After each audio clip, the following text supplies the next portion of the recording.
Cell the unit of life ആ ഒരു particular ചാപ്റ്ററിൽ നിന്ന് നമ്മളോട് ചോദിച്ചിട്ടുള്ള ഒരു സിമ്പിൾ ക്വസ്റ്റൻ ആണ്. നമുക്കൊരു ക്വസ്റ്റ്യൻ നോക്കാം. മാച്ച് ദ ഫോളോയിങ് ആണ്. So here is list 1 and list 2. അത് നമ്മൾ കറക്റ്റ് ആയിട്ട് മാച്ച് ചെയ്യണം. സോ ഏതൊക്കെയാണ് ഇവിടെ കൊടുത്തിരിക്കുന്നത്? The first one is cristae, second one is thylakoids, then centromere and cisternae. ഇങ്ങനെ 4 ഓപ്ഷൻസ് കൊടുത്തിട്ടുണ്ട്. സോ നമുക്കത് കറക്റ്റ് ആയിട്ട് മാച്ച് ചെയ്യാം. ഇവിടെ A, B, C and D അങ്ങനെ നമുക്ക് മാർക്ക് ചെയ്യാം. ഓക്കെ, അപ്പൊ ഇവിടെ ക്രിസ്റ്റേ എന്ന് പറയുന്നത് എന്താണ്? ക്രിസ്റ്റേ എന്ന് കേൾക്കുമ്പോൾ തന്നെ നമുക്ക് ആരെയാണ് ഓർമ്മ വരേണ്ടത്? It is mitochondria, right? അപ്പൊ ആ ഒരു മൈറ്റോകോൺട്രിയയിൽ കാണുന്ന ഇൻഫോൾഡിങ്സിനെയാണ് നമ്മൾ എന്ത് വിളിക്കുന്നത്?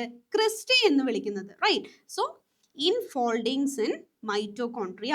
And what about thylakoids? അത് വളരെ സിമ്പിൾ ആണ്, നമുക്ക് പെട്ടെന്ന് കണക്ട് ചെയ്യാൻ പറ്റും. എന്താണ് തൈലക്കോയിഡ്സ് എന്ന് പറഞ്ഞാൽ?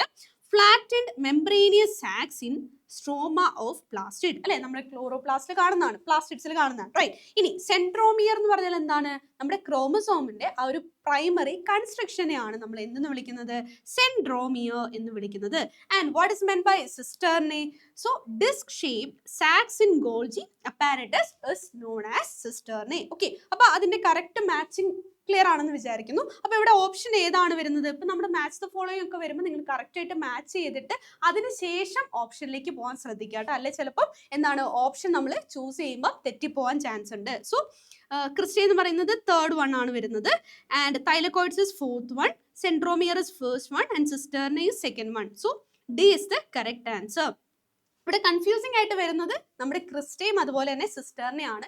അത് രണ്ടും അങ്ങോട്ടും ഇങ്ങോട്ടും മാറിപ്പോരുത്. Cristae means it is in mitochondria and cisterna means that is in Golgi apparatus. അത് അങ്ങോട്ടും ഇങ്ങോട്ടും മാറിപ്പോകാതിരിക്കാൻ എപ്പോഴും ശ്രദ്ധിക്കുക. ഓക്കെ, അപ്പൊ ആ ഒരു ക്വസ്റ്റ്യൻ ക്ലിയർ ആണെന്ന് വിചാരിക്കുന്നു. അപ്പൊ ഇതുപോലുള്ള ക്വസ്റ്റ്യൻസ് ഒക്കെ ആയിട്ട് നമുക്ക് വീണ്ടും മീറ്റ് ചെയ്യാം. So thank you, bye bye and take care.